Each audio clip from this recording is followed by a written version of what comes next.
This is Sheung. Hong Kongers call it PoHo, short for POHAS, on Hollywood Road. On a weekend afternoon, sunlight filters through the branches of plane trees, falling onto cobblestone streets. The air carries the aroma of pour-over coffee, mixed with the buttery scent of freshly baked croissants. Young people in linen shirts sip lattes at outer seats in front of century-old buildings, laughing and chatting. A French girl poses for photos in front of a graffiti wall. A Korean couple walks hand in hand up narrow stone steps. This is one of Hong Kong's trendiest hipster destinations. Vintage furniture stores, boutique galleries, craft beer bars. Every shop has thousands of followers on Instagram. Travel guides describe this place as the Montmartre of the East. But what they don't know is, beneath their feet lies the most haunted ground in all of Hong Kong. Under all these smiles and coffee aromas, 75 bodies are buried. Most of them were buried alive in their sleep. And over the past 100 years, this place has witnessed plague, collapse, war, and countless paranormal sightings. Today, we're not telling you a ghost story. We're telling you a forgotten history. A story about death, fear, and why some places can never wash away the blood stains. This story begins in 1894. That year, death visited this neighborhood for the first time. 1894. May. A plague swept from Canton into Hong Kong. The epicenter was Shan Street, the neighbor of Fong. This was bubonic plague. Patients would suddenly develop high fever, severe throat pain, and lymph nodes would swell to the size of eggs. The mortality rate was 65%. In an era without antibiotics, infection meant almost sudden death. Official records show the plague claimed 2,500 lives, but the actual number was likely far higher, because the Chinese community at that time deeply resisted Western medicine. Many died at home, their bodies secretly buried by family members without any registration.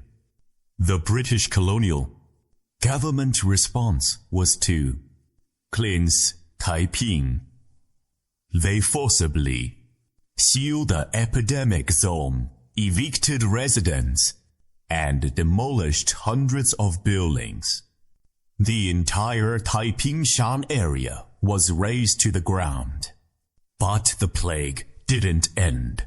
It became endemic, recurring every few years, until it was finally eradicated in 1924, 30 years in total.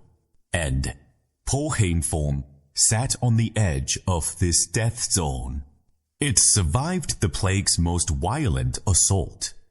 But fate was only waiting for another moment. July 1925, death returned. And this time, it brought a disaster far more sudden and far more cruel. Starting July 14th, 1925, Hong Kong entered 3 consecutive days of torrential rain. Not ordinary summer showers, but a deluge. Rain hammered down from the sky like waterfalls. Straits became rivers. Soil on the hillsides became saturated, heavy, and loose. In 3 days, total rainfall exceeded 400 millimeters, the equivalent of a normal month's worth of rain. Po Hing Fong was located below King Road, a narrow street. On both sides stood typical Tongla buildings, 4 stories high, brick and timber construction, each 4 housing 1 or 2 families. These buildings clung tightly to the hillside, packed together like stacked matchboxes, and above these buildings stood a 30-foot-high retaining wall. This wall was built to prevent landslides. In theory, it was supposed to protect the residents below, but no one knew this wall had a fatal flaw. Insufficient drainage, inadequate structural safety margins, and the engineer in charge made a fatal judgment on the 3rd day of rain. The wall is safe. No evacuation needed. July 17th, Friday, 9 a.m. Most residents were still asleep or had just woken up. William Charles Yoki, a member of the legislative council and his family of 11, lived in building number 14. He was a respected merchant. That morning, his wife was probably preparing breakfast in the kitchen. The children were probably still in bed. An ordinary, rainy morning. An elderly couple in Building 12 were drinking tea. A young mother in Building 13 was cradling her baby to sleep. A worker in Building 15 was getting ready to leave for work. A student in Building 16 was reviewing his lessons. 9 a.m. exactly. A thunderous crash.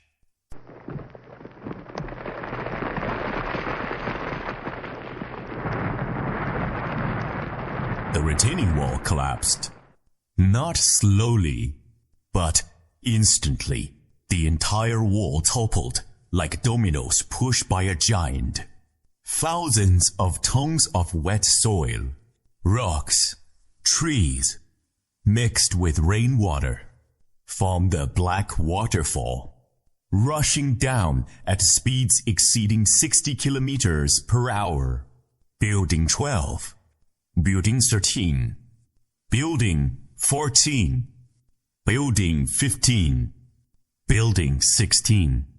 5 buildings swallowed in 9 seconds. No time to scream. No time to run. Some people didn't even have time to open their eyes. Wet mud poured through windows and doorways like liquid, filling every space. Walls were crushed. Floors snapped. Ceilings caved in. Suffocation. Those trapped in the mud couldn't breathe. Soil blocked their mouths and noses. They struggled in the darkness.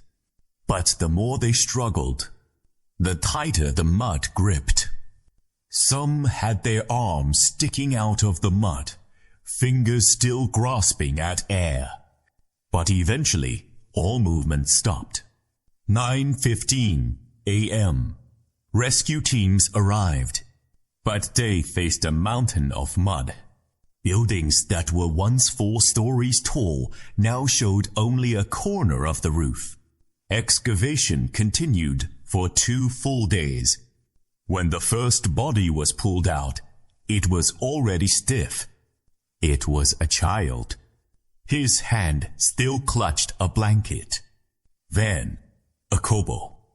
They were holding each other tightly, as if trying to protect each other in their final moment.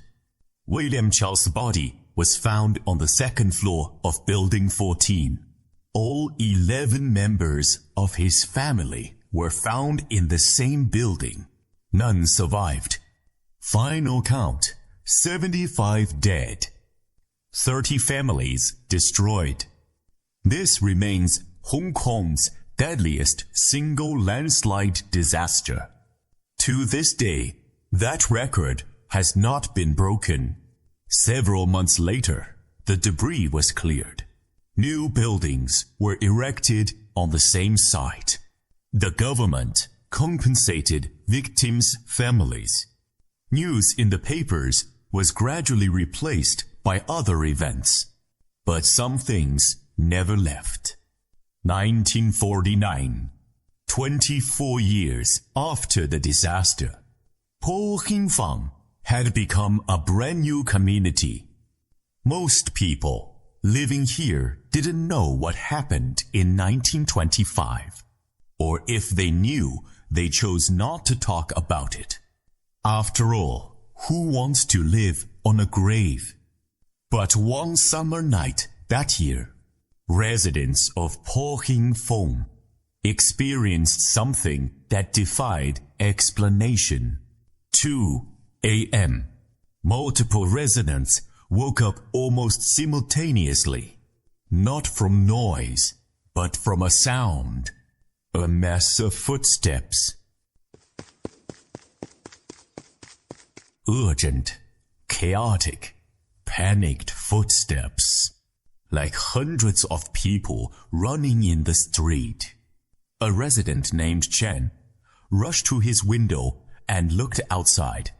What he saw, he could never forget for the rest of his life. The street was packed with people, men, women, elderly, children, all covered in dust. Their clothes were torn, hair disheveled. They were running, not jogging, but desperately fleeing for their lives. Some fell, then got up and kept running. Some mothers held children in their arms, the children crying out. Everyone was running in the same direction, away from the hillside, away from that retaining wall that no longer existed. Then they ran into a white mist. One by one, they disappeared, as if swallowed by the air itself. Mr. Chan stood frozen at the window, motionless. He thought he was dreaming, but when he pinched his arm, he felt pain. The next morning, he went outside to go to the market. Then he met his neighbor, Mrs. Lee. Mrs. Lee looked exhausted. She asked Mr. Chen directly, "Did you hear anything last night?" Mr. Chen stopped. "You heard it too?" Soon, more neighbors joined the conversation. They discovered at least 7 households at the same time saw the same thing, a crowd covered in dust, running, disappearing. No one called the police because they knew the police would say they were crazy, but they also knew this was not a hallucination. In the field of paranormal research, this phenomenon is called residual energy or time slip. The theory goes like this. When a place experiences an extremely traumatic event, massive death, fear, and pain, this emotional energy becomes recorded by the Earth's magnetic field, like a tape recording, and under certain specific conditions, such as a particular date, weather, or magnetic field strength, these recordings get played back. If you check the date of that 1949 sighting, it was July 17th, the anniversary of the 1925 disaster. What those residents saw wasn't ghosts. It was history itself replaying. Those 75 people who lost their lives in 9 seconds, their final moments of running, screaming, fleeing, were permanently imprinted on this land. And according to local old-timers, this wasn't the only time.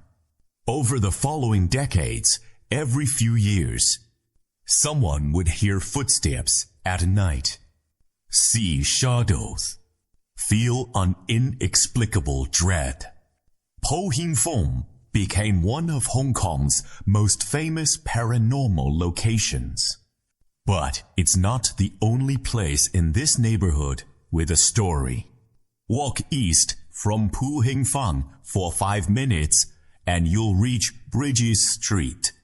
There stands a 6-story red brick building, the Chinese YMCA.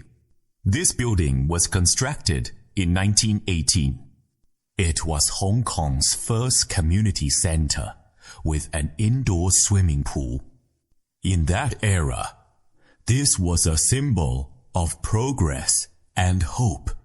But in December 1941, the Japanese army occupied Hong Kong. The YMCA was requisitioned. The swimming pool was drained and turned into a shelter. Japanese and German language classes were held inside. Official records show it was mainly used for teaching and medical services. But old-timers tell a different story. They say, late at night, when the building is empty, you can hear footsteps, marching information, and voices speaking in Japanese. Some claim to have seen figures in military uniforms marching down the corridors.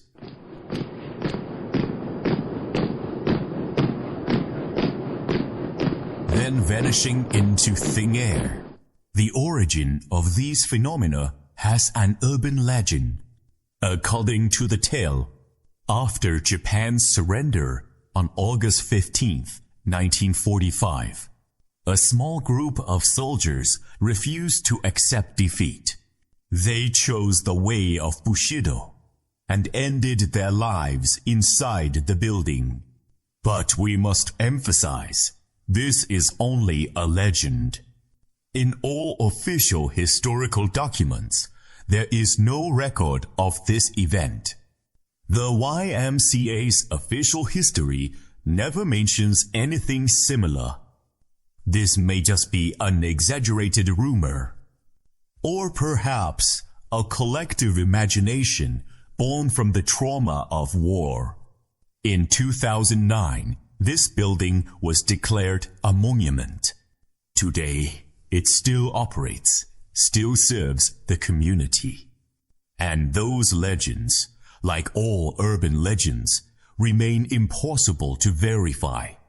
Today, when you walk the streets of Sheung, it's hard to imagine what happened here. The plague of 1894, 2,500 lives. The collapse of 1925, 75 souls who vanished in 9 seconds. The occupation from 1941 to 1945. Countless fears and traumas. Those people laughing and taking selfies in cafes don't know that where. That sitting might have been a burial ground. Those tourists posing in front of graffiti walls don't know that behind this wall, bodies were once buried. But history doesn't disappear. The dead are not forgotten. As long as this land remains, those stories remain. Some say Hong Kong is a city built on layers upon layers of graves. Under every inch of land lies the past, and the prosperity we enjoy, the air we breathe, the cobblestones we walk upon, all once belonged to those who can no longer breathe, no longer walk. Remember history, not to fear, but to respect. If you've ever had any unexplained experiences in Sheung, feel free to share in the comments, because these stories need to be remembered. Until next time.